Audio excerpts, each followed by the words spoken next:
जब कभी भी अपन मार्केट में स्कूटर देखने जाते हैं तो सबसे पहले जो नाम अपन को देखने को मिलता है वो सिर्फ और सिर्फ होंडा का देखने को मिलता है। तो ऐसे ही मेरे साथ होता है दोस्तों। So my name is Deepesh Rawal और मैं आज बात करने वाला हूँ 7 years experience of my Activa 125 BS4 model. So हमने ये एक्टिवा बाय करी थी 2017 में। और ये इसका रीजन ये था बाय करने का, क्योंकि हमको एक कम्यूट करने के लिए एक जगह से दूसरी जगह जाने के लिए हमको एक एक्टिवा की जरूरत थी, या फिर कोई ऐसी चीज जिससे हम जो डे टू डे लाइफ में जो 1 पॉइंट टू अनदर पॉइंट हम जाते हैं तो उसको कवर करने के लिए हमने इस एक्टिवा को बाय किया था। उस टाइम पे हमको ये एक्टिवा 72,000 के आसपास पड़ी थी ऑन रोड, और इसकी एक शोरूम प्राइस उस वक्त 62,000 के आसपास थी, क्योंकि ये one of the standard model था उस टाइम का। लाइक सबसे ज्यादा कम वैल्यू वाला मॉडल उस वक्त देखने को मिला था। हमने और भी कई सारी स्कूटर्स कंपेयर करे थे, जैसे कि हम टीवीएस भी गए थे, हम लाइक और भी जो सुजुकी है उसके पास भी गए थे, बट उस वक्त जो कॉन्फ़िगरेशंस और जो अच्छी क्वालिटी का इंजन या फिर और परफॉर्मेंस से रिलेटेड जो चीजें प्रोवाइड करा रहा था वो सिर्फ और सिर्फ होंडा एक्टिवा 125 था। सो ये वाला जो एक्टिवा हम आराम से 25,000 से ऊपर किलोमीटर चला चुके हैं। अब आप लोग सोचोगे कि 25,000 ही क्यों चला है जब 7 साल हो चुके हैं, लाइक 25,000 किलोमीटर ही क्यों चला है। तो लंबी स्टोरी है गाइस, जिसके अंदर हम बात करेंगे इसके रीबिल्ड के बारे में, इंजन रीबिल्ड के बारे में बात करेंगे, वो भी एक वीडियो आने वाली है। बट अभी जो रिलेटेड चीजें हैं उसके बारे में ही बात करने वाले। जब कभी भी अपन इंडियन मार्केट में जाते हैं किसी स्कूटर को देखने, तो सबसे ज्यादा जो अपन को देखने को मिलता है वो होता है एक्टिवा। क्यों? क्योंकि इसकी जो लाइक फॉर्मेशन है बहुत ज्यादा अच्छी देखने को मिल रही है। इंडियन मार्केट में सबसे ज्यादा जो नाम कमा रखा है वो अपन को एक्टिवा देखने को मिलता है, जो कि अपना होंडा की तरफ से आता है। इसके अंदर लाइक जितने भी फीचर्स हैं, one of the best feature अपन को अब तक देखने को मिले हैं। मेनली जो होंडा जाना जाता है अपने रिलायबिलिटी के बारे में जाता है, अपने इंजन से रिलेटेड बातों के बारे में जाना जाता है। तो अभी अपन इसी चीज के बारे में डिस्कशन करने वाले हैं, क्योंकि ये जो स्कूटर है मेरे पास, ये मैं 2017 से यूज कर रहा हूँ। इट्स अबाउट ऑलमोस्ट 7 years जब से मैं इसको यूज कर रहा हूँ। तो अभी अपन बात करने वाले इसके ओनरशिप एक्सपीरियंसेस के बारे में, क्या क्या मेरे को इसके अंदर एक्सपीरियंस देखने को मिले हैं, या फिर मेरे को क्या क्या ऐसी खराब चीजें इसके अंदर देखने को मिली है, या क्या क्या ऐसी चीजें थी जो मेरे को बहुत ज्यादा अच्छी देखने को मिली है। ये सारी की सारी चीजें हम इस वीडियो में बात करने वाले हैं। क्या क्या चीजें इसके अंदर और भी ज्यादा बेटर हो सकती थी, या फिर क्या इसके अंदर और भी ज्यादा खामियां हैं, या फिर उनको सुधारा गया है इस वाले न्यू स्कूटर्स में, वो अभी अपन इस वीडियो में बात करने वाले हैं। सो अब अपन बात कर लेते हैं इसकी डिजाइन और बिल्ड क्वालिटी के बारे में। तो उस टाइम पे जो डिजाइन अपन को देखने को मिलता है वो एकदम सिंपल, सादा और सोबर देखने को मिलता था। इसके अंदर कोई भी कॉस्मेटिक्स ऐसा नहीं था कि जो उस टाइम पे अपील करे या फिर कुछ एक्स्ट्रा चीजों को ऐड करे। साथ में जब मैं इसकी बिल्ड क्वालिटी की बात करता हूँ, तो जब अपन इसके फ्रंट में देखते हैं तो ये वाला जो नोज वाला जो इसका पार्ट होता है वो अपन को सिर्फ और सिर्फ प्लास्टिक या फिर अपन बोल सकते हैं फाइबर का ही देखने को मिलता था। और अभी अपन साइड जो अपना ये साइड पैनल है वो मेटल का, और इधर वाला जो साइड पैनल है वो भी मेटल का, और जो इसका मरगाट देखने को मिलता है वो भी मेटल का अपन को देखने को मिलता है। तो उस टाइम पे जो होंडा थी वो साइड पैनल्स में भी मेटल देती थी, जो कि आपके जो वेरिएंट्स अपन को देखने को मिल रहा है एक्टिवा 125 के, उसके अंदर अपन को देखने को नहीं मिलता है। साथ में जो अपन इसकी पेंट क्वालिटी की बात करते हैं तो वो बहुत ज्यादा अच्छी मिलती है। क्यों? क्योंकि इसके अंदर अब तक मेरे को 7 साल हो चुके हैं इसको यूज करते हुए। इसके पेंट क्वालिटी थोड़ा बहुत डल हो गया है, बट इसके अंदर ऐसा कोई मेरे को मेजर इशू देखने को नहीं मिला है। जो अब तक इसके अंदर जो बिल्ड क्वालिटी की मैं बात करूं, मैंने अच्छी तरीके से उसको गिरा के तोड़ के एक्सीडेंट करके देख लिया, बट अब तक इसके अंदर कुछ इतना मेजर या फिर कुछ इतना ज्यादा खराब देखने को नहीं मिला है, जो कि एक 7 साल पुरानी गाड़ी में हो जाता है। जब अपन इसकी हेडलाइट और या फिर इंडिकेटर के बारे में बात करते हैं, तो जो अपन को हेडलाइट देखने को मिलती है वही हेलोजन बेस्ड अपन को देखने को मिलती है। साथ साथ में जब मैं इसकी थ्रो की बात करता हूँ तो नाइट में बहुत गंदा होता है इसके, लाइक जब अपन इसके थ्रो के भरोसे कहीं पे चले जाए तो बिल्कुल भी विजिबिलिटी जीरो हो जाती है। इसके भरोसे बिल्कुल ही नहीं जा सकते, क्योंकि इसका जो विजिबिलिटी वाला जो पीरियड है वो बहुत ज्यादा खराब होता है, क्योंकि ये हेलोजन बेस्ड है, इसके अंदर कुछ भी नहीं दिखता है। साथ साथ में अगर मान लो तुम कहीं अंधेरे जगह में हो या फिर कहीं डार्क प्लेसेस पे से गुजर रहे हो तो उधर तो अच्छा परफॉर्म करती है, बट किसी सामने से किसी गाड़ी आ रही है उस वक्त ये बहुत ज्यादा खराब परफॉर्म करती है। तो साथ साथ अपन बात करेंगे इसके इंडिकेटर्स के बारे में, जहाँ पे अपन को डीआरएल्स भी देखने को मिलता है। डीआरएल्स की जो प्लेसमेंट है जस्ट बिलो द इंडिकेटर्स है। इंडिकेटर्स वेल एंड गुड है, अब तक मैंने इसके अंदर से कोई भी बल्ब वगैरह फ्यूज हो जाते हैं तो वो मैंने अब तक चेंज नहीं करवाए हैं। ऑन द अदर एंड अगर मैं हेडलैम्प की बात करूँ तो अब तक मैं पता नहीं 7-8 बार या 10-20 बार इसके जो बल्ब है हेडलैम्प का वो मैं चेंज करवा चुका हूँ already. But on the other and अगर मैं बात करता हूँ इसके इंडिकेटर्स की, तो बहुत अच्छी क्वालिटी के साथ आता है, प्लास्टिक क्वालिटी भी बहुत ज्यादा अच्छी है इसकी। सो अब अपन बात करते हैं इसके इंजन के बारे में, कैसा था इंजन इस टाइम पे। तो गाइस इसके इंजन के साथ तो मेरा बहुत गलत एक्सपीरियंस रहा है, या बोल सकते हैं बहुत ज्यादा खराब एक्सपीरियंस रहा है, क्योंकि मैं इसका इंजन कम से कम 7 से 8 बार बनवा चुका हूँ, 7 से 8 बार।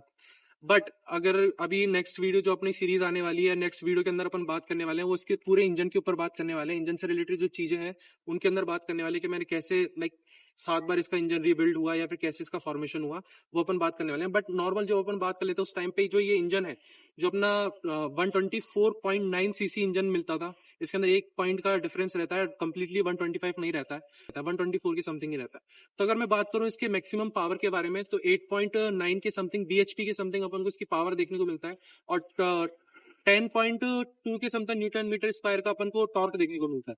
जो टॉर्क की जब अपन बात करते हैं, तो टॉर्क इसके अंदर अब रियलिटी में फील भी होता है, एज अ 125 इंजन की तरह देखें अपन, तो इसके अंदर टॉर्क फील होता है। शुरुआत में जो एक्सीलरेशन है बहुत ज्यादा अच्छा रहता है, बट बाद में जाके एक सर्टेन स्पीड पे पहुंचने के बाद बहुत ज्यादा कांस्टेंट हो जाता है। इंजन परफॉर्मेंस की अगर मैं बात करूं, तो इंजन रिबिल्ड से अच्छा इंजन परफॉर्मेंस बहुत ज्यादा अच्छा था, बहुत ज्यादा स्मूथी राइड अपन को देखने को मिलती है। बट मैंने इंजन इसका बनवाया, और ऐसा नहीं है कि मैंने बाहर से बनवाया या बाहर से रिबिल्ड करवाया, ये मैंने होंडा के ऑथराइज सर्विस सेंटर से इसका बनवाया। फिर भी इसके अंदर वो स्मूथनेस जो पहले थी, वो अभी तक मेरे को देखने को नहीं मिली है। साथ साथ में अगर मैं बात करूं इसकी इनिशियली जो स्मूथनेस था, वो अब तक इनिशिएट नहीं कर पाए। फैक्टर्स की बात करूं जो माइलेज को इफेक्ट करते हैं, उसके अंदर मैं देखने को मिलता है मेरे को, जैसे सर्विस।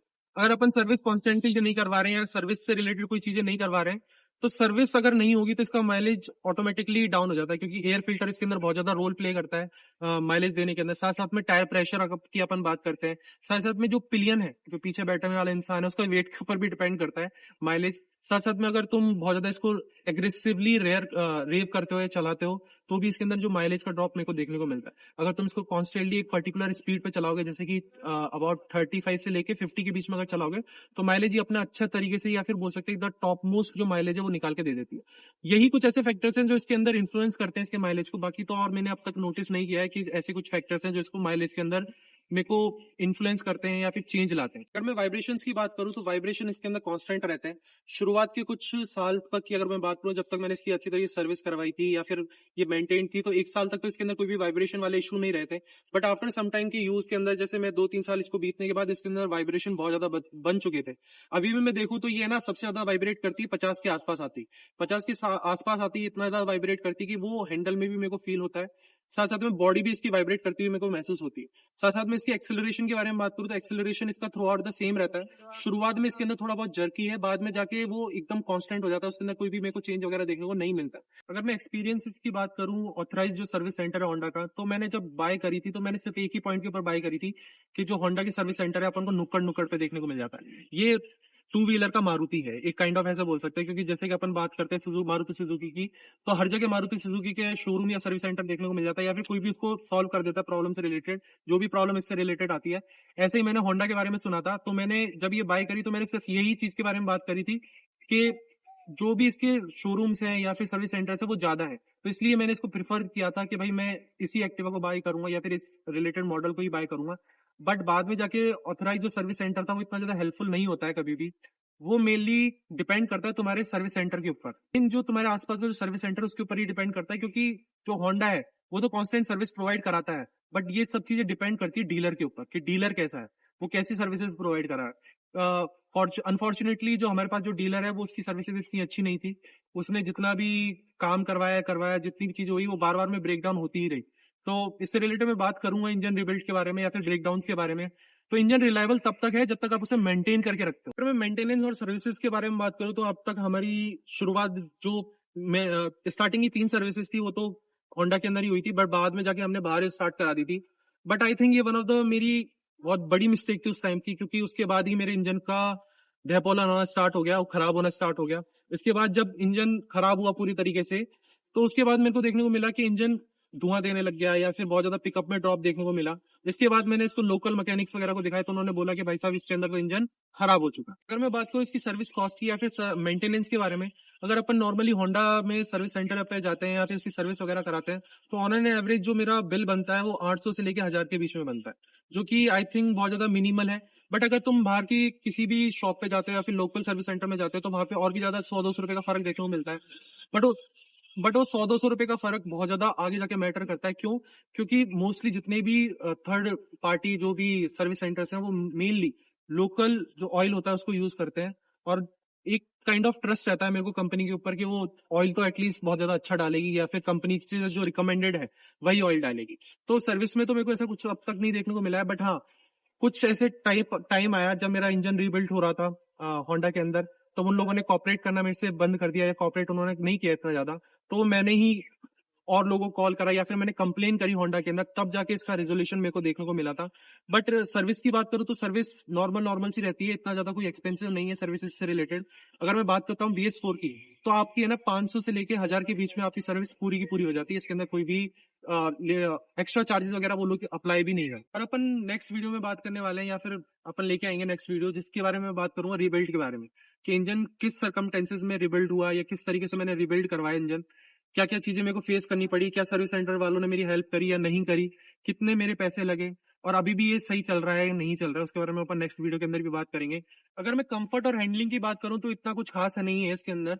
कंफर्ट की बात करूं तो इसके अंदर जब भी धचके के अंदर जाती है, बम्स के अंदर जाती है, तो बहुत अच्छी प्रोमिनेंटली फील होते हैं, क्योंकि जो इसका सेटअप है, सस्पेंशन सेटअप अपन को देखने को मिलता है, वो काइंड ऑफ स्टिफर साइड है, थोड़ा स्टिफ देखने को मिलता है, क्योंकि कहीं से भी जाओ किसी भी छोटे से छोटा बम तुमको फील होने वाला है। अगर तुम एक्टिवा देखने वाले हो, अगर मैंने अभी भी नई एक्टिवा राइड करी है या फिर मैंने चलाई है, तो उसके अंदर भी जो छोटे छोटा बम होता है, वो मेरे को फील होता है आराम से। कि इतना मत समझना कि अगर सॉफ्टवेयर साइड है तो बम फील नहीं होगा, ऐसा कुछ भी नहीं है। दोनों ही एक्टिवाज में, जो BS6 है और BS4 है, उसके अंदर जो सस्पेंशन रखा गया है वो एकदम स्टिफर साइड पे रखा गया है। इसके अंदर पूरा जो अपन देख सकते हैं, या फिर धचके वगैरह बोल सकते हैं, या फिर बम्स पूरे फील होते हैं। इसके अंदर कोई भी दोहराई नहीं है। साथ साथ मैं बात करूं ब्रेकिंग सिस्टम की, क्या मुझे कॉन्फिडेंस आता है इस गाड़ी को चलाने में, तो आई कैन से कि वो थोड़ा सा कॉन्फ्लिक्टिंग रहेगा, क्योंकि शुरुआत में जब मैंने एक्टिवा बाय करी थी तो मेरे को कॉन्फिडेंस नहीं था इस चीज से रिलेटेड। बट धीरे धीरे जब मैंने राइड करना सीखा या फिर मैंने चलाने के लिए लाइक यूज टू हो गया, तब मेरे को थोड़ा बहुत कॉन्फिडेंट आने लगा। बट हाँ, ब्रेकिंग की बात करूं तो ब्रेकिंग इतनी कोई खास नहीं है। ब्रेक मतलब जहां पे रोकना चाहता है रुक जाती है, बट इतना ज्यादा कॉन्फिडेंस नहीं है मेरे को ब्रेकिंग से लेके, क्योंकि इसके जो छोटे टायर है इनकी प्रोफाइल बहुत ज्यादा छोटी है। यहाँ पे 10 इंच का है, पीछे वही 10 इंच या 9 इंच का देखने को मिलता है। 10 इंच का अपन को टायर देखने को मिलता है, 9 इंच का टायर देखने को मिलता है। तो इसके अंदर जो ब्रेकिंग की बात करें तो ये स्लिप बहुत जल्दी होती है। जैसे अपन बाइक में देखते हैं, बाइक में जब अपन ब्रेक अप्लाई करते हैं तो बहुत ज्यादा चांसेस रहते हैं कि अपन रुक जाएंगे या फिर अपन स्लिप नहीं होंगे। बट जब अपन एक्टिवास के बारे में बात करते हैं या फिर मेनली स्कूटर्स के बारे में बात करते हैं, तो इसके अंदर बहुत ज्यादा चांसेस रहते हैं कि ब्रेकिंग सिस्टम जो है इसका तुमको गिरा के देगा या फिर तुम स्लिप हो जाओगे, खासकर जब तुम्हारा रोड गीला हो या फिर बरसाती सीजन। मेनली मैं बात करता हूँ इसके प्रोज एंड कॉन्स के बारे में, क्या इसके अंदर खराब है क्या सही है। तो मेरे को खराब सही के बारे में बात करूं तो इसके अंदर मेरे को बिल्ड क्वालिटी थोड़ी अच्छी लगी, इसकी अब तक की बिल्ड क्वालिटी बहुत ज्यादा अच्छी है। सस्पेंशन भी ठीक ठाक ही है इसके अंदर। और सबसे ज्यादा जो बढ़िया चीज मेरे को लगती है, जो लोग बाग बोलते हैं इंजन रिलायबिलिटी, है ना, वो शायद हो सकती है कि मेरी मिस्टेक की वजह से इसका इंजन खराब हो गया हो। बट अगर जिनसे भी मैं एक्सपीरियंस लूं या जो लोग यूज कर रहे हैं, तो वो हमेशा यही बोलते हैं कि इंजन बहुत अच्छा है, इसका बहुत ज्यादा स्मूथ है। नो डाउट इंजन बहुत ज्यादा स्मूथ है, बट इसको मेंटेन करना पड़ता है, बहुत ज्यादा मेंटेन करना पड़ता है इसके अंदर। और अगर मैं सच्ची बताऊं इसके अंदर, तो ये कंपनी रिकमेंड करती है मेरे को 3000 के समथिंग, 3000 किलोमीटर के आसपास मेरी सर्विस होती है। बट मैं इसकी सर्विस हर 2000 किलोमीटर में करवाता हूँ। क्यों? क्योंकि मेरे को डर लगा रहता है कि कहीं ना कहीं इसका जो इंजन है वो खराब ना हो जाए, क्योंकि ऑलरेडी इसका 6 से 7 बार इंजन बन चुका है, और अगर अब बनता है तो फिर मेरे को लगता नहीं इसमें कुछ बचेगा। ठीक है, तो यही मेरी कोशिश रहती है कि हर 2000 किलोमीटर पे मैं ऑथराइज सर्विस सेंटर पे पास जाके और मैं इसकी सर्विस करा लूं।